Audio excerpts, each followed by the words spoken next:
चलो भाइयों, तुम्हारा क्वेश्चन नंबर 6 है एक्सरसाइज 9.1 का। देखो क्या है। A 1.5 metre tall boy is standing at some distance from a 30 metre tall building. तो अब देखो, ये मान लेता हूं ए सी एक बिल्डिंग है जो कि 30 मीटर ऊंची है। इस 30 मीटर ऊंची बिल्डिंग से एक बच्चा खड़ा है ई पॉइंट पे, और उस बच्चे की हाइट कितनी है? 1.5 मीटर हाइट है। करेक्ट है। तो सबसे पहले ए सी हमने मान लिया 30 मीटर है, और ई एफ कितना मीटर है? 1.5 मीटर, जो कि बॉय है। The angle of elevation from his eyes to the top of the building increases from 30 degree to 60 degree as he walks towards the building. अब वो जो लड़का है, ये लड़का इस बिल्डिंग की तरफ जा रहा है। किधर जा रहा है? बिल्डिंग की तरफ। तो इस लड़के की आंखें मान लेता हूं पहले यहां पे हैं। अगर इन आंखों से इस बिल्डिंग का टॉप देखा जाए तो एंगल ऑफ एलिवेशन पहले कितना था? 30 डिग्री था। अब वो लड़का जा रहा है बिल्डिंग की तरफ, मान लो यहां पहुंच गया, डी पॉइंट पे पहुंच गया। अब उस लड़के की आंखें अगर इस बिल्डिंग के टॉप को देख रही हैं तो एंगल ऑफ एलिवेशन कितना है? 60 डिग्री। देखो भाई, दूर से देखोगे किसी चीज को तो आंखें हमको कम उठानी पड़ती हैं, यानी एंगल ऑफ एलिवेशन जो है वो क्या है? कम है। और जैसे जैसे नजदीक चले जाओगे और ऊंची चीज को देखोगे तो आंखें हमको ज्यादा उठानी पड़ेंगी, और इवन गर्दन उठानी पड़ती है। तो एंगल ऑफ एलिवेशन क्या होगा? बढ़ जाएगा। करेक्ट है। तो देखो, फिर से देखो, the angle of elevation from his eyes to the top of the building increases from 30 degree to 60 degree as he walks towards the building. Building के जैसे जैसे नजदीक जा रहा है, मान लो यहां पहुंच गया। पहले एंगल ऑफ एलिवेशन 30 डिग्री था, यहां पहुंचने के बाद टॉप को देख रहा है तो एंगल ऑफ एलिवेशन क्या बन रहा है? 60 डिग्री। क्लियर है। आगे देखो, find the distance he walked towards the building. अब बताओ वो दूरी, कि वो कितना दूर चला बिल्डिंग की तरफ। यानी हमको क्या पूछा है? ईडी निकालना है। देखो, पहले ई पॉइंट पे था, अब वो चलते चलते कहां आ गया? डी पॉइंट पे आ गया। पहले 30 डिग्री पे था, अब वो 60 डिग्री पे है एलिवेशन उसका, आंखों का, टॉप का। तो हमें निकालना है ईडी। क्लियर है ये बात, कि वो कितना दूर चला। चलो भाई, अब सबसे पहले यूं समझो कि अगर ये 1.5 मीटर है, चलते चलते यहां आ गया तो ये भी 1.5 मीटर हुआ। ये हमारा ग्राउंड लेवल है। ग्राउंड लेवल के पैरेलल में आंखों के लेवल से मैंने एक लाइन खींच दी जो कि हॉरिजॉन्टल लेवल है, और वो यहाँ पे ए सी को मान लो बी पॉइंट पे आके कट कर रहा है। तो मुझे बताओ बी सी कितना होगा? यहां से लेके बी से लेके सी तक कितना होगा? 1.5 मीटर होगा कि नहीं होगा? बिल्कुल होगा। कोई डाउट है? नहीं। तो फिर ए बी कितना रहेगा? पहले वो सोचो। ए बी रहेगा भाई मेरा, 30 मीटर में से 1.5 को माइनस कर दो तो ए बी निकल के आएगा 30 माइनस 1.5 बराबर 28.5 मीटर। बताओ कोई दिक्कत है? यहां तक कोई होनी नहीं चाहिए। क्लियर है। चलो, दूसरी बात, कि हम ट्राइंगल मान लेते हैं थोड़ी देर के लिए, कि भाई मेरा ट्राइंगल है ए जी बी और दूसरा ट्राइंगल है ए एफ बी। तो बताओ, दोनों ट्राइंगल में एंगल बी 90 डिग्री है कि नहीं है? बिल्कुल है, 90 डिग्री। क्लियर है। अच्छा, दूसरी चीज, वो पहले यहां पे था ई पे, तो मैं मान लेता हूं कि सी से लेके ई तक की जो दूरी है, यानी ई सी, मान लेता हूं एक्स मीटर थी। क्लियर। अब वो आ गया ई से चल के बिल्डिंग की तरफ डी पे। डी पॉइंट की सी पॉइंट से दूरी को थोड़ी देर के लिए मान लेता हूं वाई मीटर है, यानी डी सी। मान सकता हूं, बिल्कुल मान सकता हूं, मैथमेटिक्स है, आपको आज्ञा देती है, जो करना है करो। तो मैंने मान लिया कि डीसी है वाई मीटर। क्लियर है, यहां तक कोई तकलीफ नहीं है। चलो, अब हम ट्राइंगल पकड़ते हैं। सबसे पहले ए एफ बी ट्राइंगल पकड़ लेते हैं। अब इसमें क्या लगाया जाए? भाई साइन लगाएं क्या, परपेंडिकुलर अपॉन हाइपोटेन्यूज, हाइपोटेन्यूज हमारे पास है नहीं और हमको कोई मतलब भी नहीं है उससे, तो साइन नहीं लगाएंगे। कॉस लगाएं क्या, बेस अपॉन हाइपोटेन्यूज, तो न तो मेरे पास बेस है न ही मेरे पास हाइपोटेन्यूज है, तो लगा के कोई फायदा नहीं है।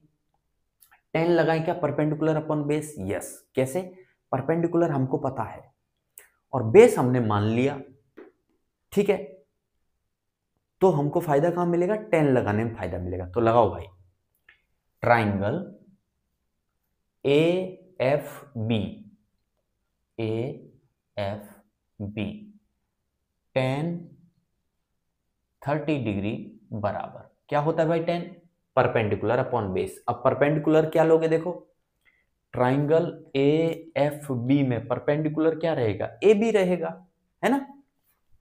तो परपेंडिकुलर आएगा ए बी अपॉन बेस क्या आएगा भाई, एफ बी कह लो या तो ई सी कह लो, एक ही तो बात है। क्यों, क्योंकि देखो जितना एफ बी होगा उतना ही तो ई सी होगा, होगा कि नहीं होगा, बिल्कुल होगा। और ई सी को हमने क्या लेट कर रखा है, ई सी को हमने लेट कर रखा है एक्स मीटर, तो एफ बी भी कितना होगा, एक्स मीटर होगा। तो बेस को मैं सीधा लिख रहा हूं एक्स, चलेगा कि नहीं चलेगा। टेन 30 की वैल्यू क्या होती है भाई, 1/√3, तो यहां से 1/√3 बराबर आया ए बी बाई एक्स। और फर्दर अगर मुझे x निकालना है तो क्रॉस मल्टीप्लिकेशन करूं, तो x बराबर आएगा ए बी √3। बताओ कोई दिक्कत है, नहीं। और ए बी मुझे पता है, मैं निकाल के बैठा हूं, ए बी कितना है 28.5, तो यहां से ए बी हटा के रख दो 28.5, चलो रख दो। तो x बराबर आया आपका 28.5 इंटू √3 मीटर। बताओ कोई समस्या है यहां तक, मेरे हिसाब से नहीं होनी चाहिए।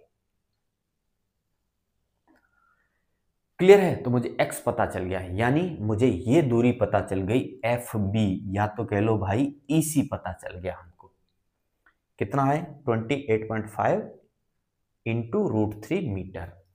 अब हम दूसरा ट्राइंगल पकड़ते हैं ए जी बी, तो हम ट्राइंगल उठा रहे हैं ए जी बी, लगा दो 10, तो 10 60 डिग्री बराबर क्या निकल के आएगा भाई, परपेंडिकुलर अपॉन बेस। परपेंडिकुलर क्या है, फिर से ए बी है, अपॉन बेस, बेस क्या है अब की बार जी बी है, और जितना जी बी होगा उतना डी सी होगा कि नहीं होगा, बिल्कुल होगा। और डी सी हमने कितना माना है, वाई मीटर माना है, तो मैं सीधा लिख दूं वाई।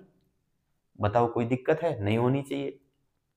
1060 डिग्री की वैल्यू क्या होती है भाई, √3, तो हटाओ इसे 1060 को, √3 बराबर ए बी बाई वाई। अब मुझे अगर y निकालना है यहां से, तो क्या निकलेगा, देखो यहां से y बराबर निकलेगा भाई, y को इधर ले जाओ और √3 को नीचे ले आओ, तो ए बी बाई √3। और फर्दर y बराबर, अब ए बी तो मुझे पता है कितना है 28.5, तो 28.5 डिवाइड बाई √3 मीटर y आ गया, y यानी DC आ गया। अब कितना आसान हो गया मेरे लिए, उसने पूछा था find the distance he walked towards the building, और वो दूरी कितनी है, वो दूरी है ED, E से चलना शुरू किया था, D तक पहुंचा था, तो ED डिस्टेंस निकालना है मुझे। अब आप खुद ही सोचो, आप सोचो भाई कि ये दूरी जो है ये हमने कितनी ली थी, y, कहां से लेके कहां तक, यहां से लेके यहां तक, और ये जो पूरी दूरी है ये हमने कितनी मानी थी भाई, x मानी थी। तो अगर ये टुकड़ा निकालना है मुझे तो मैं क्या करूंगा, दिखाई दे रहा है क्या करना चाहिए, अगर मुझे ED निकालना है तो क्या करना चाहिए, x में से y को माइनस कर दो, तो हमको वॉक्ड डिस्टेंस पता चल जाएगी। तो चलो भाई WALKED वॉक्ड डिस्टेंस बराबर, वॉक्ड डिस्टेंस यानी ED बराबर EC माइनस DC, या तो यूं कह लो x माइनस वाई। बता दो किसको समस्या है। एकदम साफ सुथरा लिखा है, एकदम क्लियर डाल लो दिमाग में। क्लियर है? चलो अब वैल्यू रख दो। आपके पास x की वैल्यू है, आपके पास y की वैल्यू है। x की वैल्यू ये रही, y की वैल्यू ये रही। रख दो भाई जल्दी से फटाक से। चलो रख देते हैं। तो x की वैल्यू है हमारे पास 28.5 इंटू √3, तो बराबर 28.5 √3 माइनस y की वैल्यू क्या है 28.5 डिवाइड बाई √3। अब देखो 28.5 दोनों में है तो कॉमन ले लूं, ले लो बाहर। तो हमने लिख दिया 28.5 को बाहर लिया। यहाँ क्या बचेगा भाई √3 बचेगा।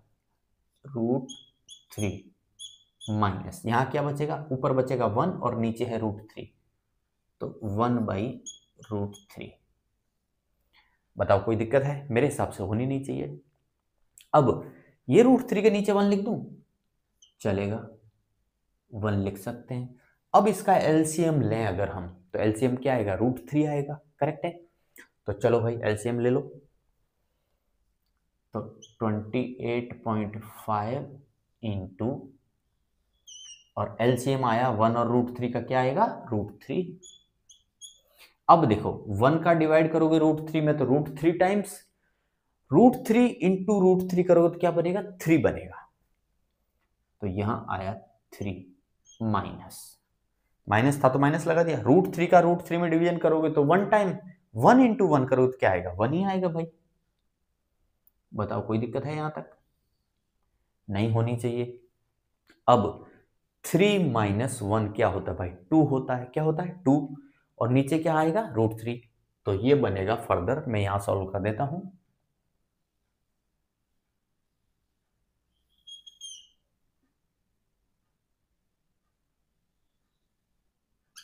क्या बनेगा 28.5 इंटू 2 डिवाइड बाई ये √3। अब देखो डिनोमिनेटर में √3 आ रहा है, ये अच्छा नहीं लगता देखने में, तो उड़ा दें, उड़ा देते हैं। क्या करना पड़ेगा रेशनलाइजेशन, तो मल्टीप्लाई कर दो √3 से ऊपर और √3 से नीचे। क्या बनेगा देखो 28.5 इंटू 2 क्या कितना आएगा भाई 57 इंटू ये √3 डिवाइड बाई √3 इंटू √3 कितना होता है 3 होता है, और 3 से 57 कट रहा है। हाउ मेनी टाइम्स 19 टाइम्स, 19 बार। तो फाइनली आपका आंसर क्या बनेगा 19√3 मीटर। बताओ किसको समस्या है और कहां पे समस्या है? मेरे हिसाब से होनी नहीं चाहिए। क्लियर है?